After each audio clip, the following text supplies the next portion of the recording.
90 की दिहाई में जब पाकिस्तान में एक वाहिद टीवी चैनल पीटीवी हुआ करता था, जिस पर बड़ों के साथ साथ बच्चों के लिए भी मज़े मज़े के प्रोग्राम दिखाए जाते थे। इन प्रोग्राम्स में कठपुतली तमाशा, ऐनक वाला जिन, भूत बंगला, रोशन तारा, मीना की कहानी और साथ साथ कुरान की तालीम के लिए भी बच्चों का प्रोग्राम इकरा नशर किया जाता था, जिसमें बच्चों को कुरान पढ़ना और उसको सही तलफ़्फ़ुज़ के साथ उसको सीखने की भी तरबियत दी जाती थी।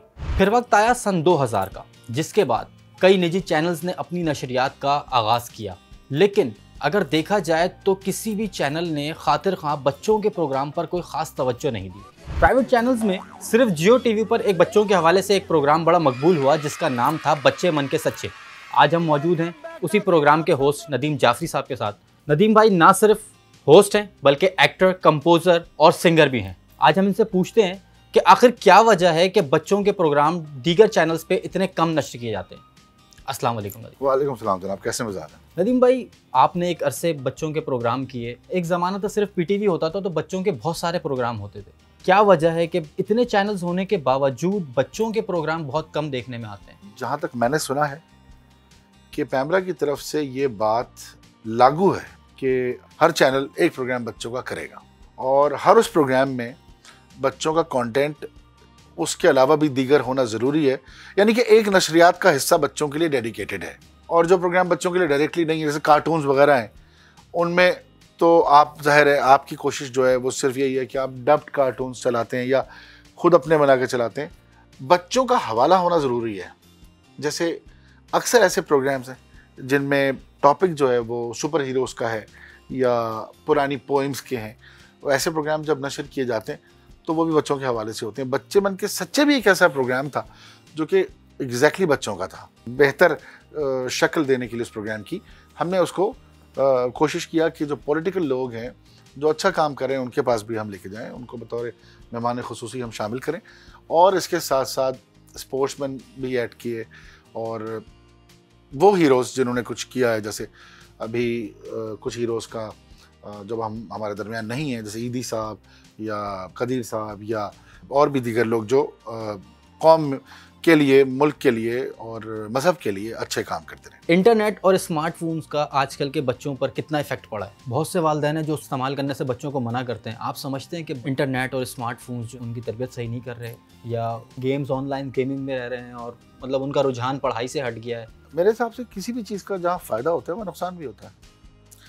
अब ये आप पर है कि आप उसे किस तरह इस्तेमाल कर रहे हैं और आप अपने बच्चों को किस तरह इस्तेमाल करने के लिए दे रहे हैं। मुझे लगता है कि जो भी लोग इस पोजीशन पे हैं कि बच्चों की तरबियत की जिम्मेदारी उन पर है, वो बच्चों को ऐसी तरबियत दें कि उसमें बच्चे किसी भी सहूलत से महरूम भी ना रहें और उसका गलत इस्तेमाल भी करना ना सीखें।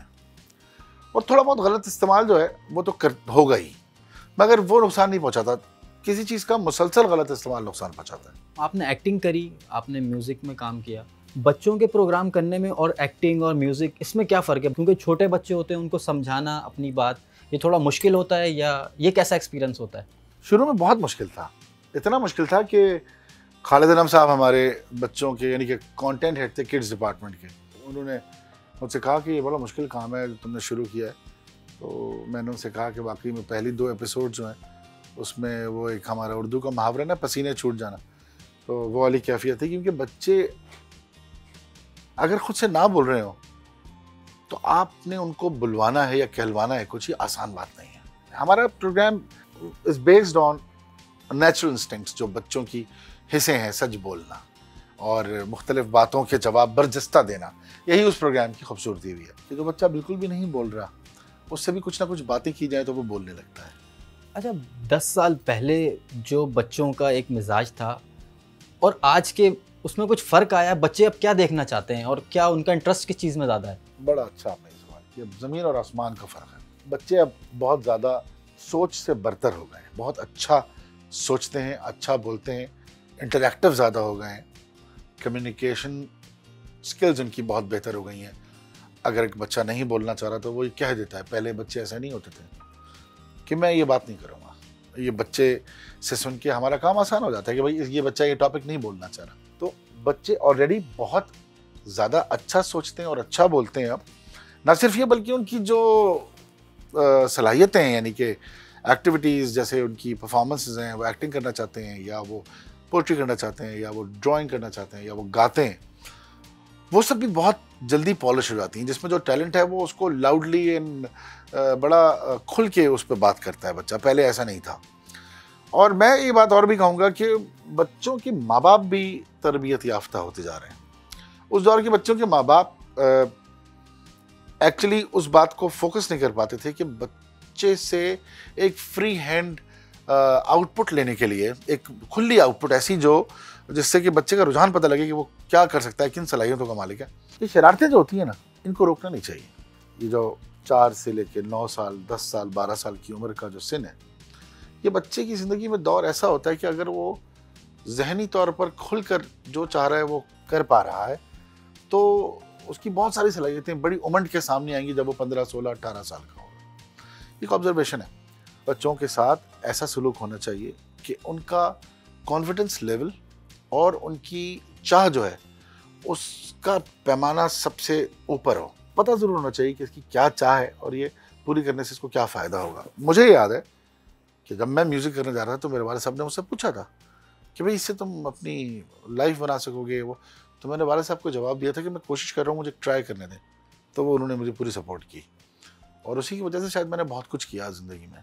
अभी किन प्रोजेक्ट्स पे काम कर रहे हैं और फ्यूचर के क्या प्लान है आपके? अभी मैं बच्चों का एक प्रोग्राम कर रहा हूँ पाकिस्तान टेलीविजन से, उसका नाम है जूनियर स्टार्स नदीम जाफरी के साथ। और मेरी ख्वाहिश ये होती है कि उसमें हर एक क्वार्टर के अंदर कोई 2 से 3 नए सिंगर्स प्रोड्यूस करूँ, सिखा के उनको ट्रेन करके। न्यूज़ चैनल्स की म्यूज़िक मैं करता हूँ और 2002 से कर रहा हूँ। जियो की बनाई थी सबसे पहले म्यूज़िक, उसके बाद बहुत से चैनल्स की बनाई, तकरीबन 17-18 चैनल्स की। फ्यूचर प्लान्स जो हैं वो ये हैं कि बच्चों के लिए और एक बेहतर स्टेज पे प्रोग्राम करना है मुझे। इसके अलावा ऐसे इलाके हैं जो पूरी दुनिया में पाकिस्तान को मुनफरिद करते हैं, वो अपनी नज़र से दिखाना चाहता हूँ। अनदेखा पाकिस्तान जिसे लोगों हाँ, ने नहीं एग्जैक्टली।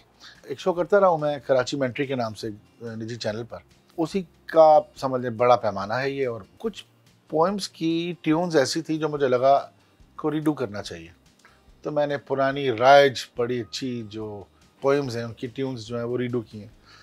जैसे फॉर एग्जांपल चू चू चू चू चा चा घड़ी पे चूहाना चा, ये बहुत किंडरगार्टन लेवल के बच्चों की ट्यून है, तो उसको मैंने नया किया, बड़ी rock and roll type beat पर है वो। चू चू चू चू चा चा घड़ी पे चूहा नाचा, चू चू चू चू चा चा घड़ी पे चूहा नाचा, घड़ी ने एक बजाया चूहा नीचे आया, चू चू चू चू चा चा।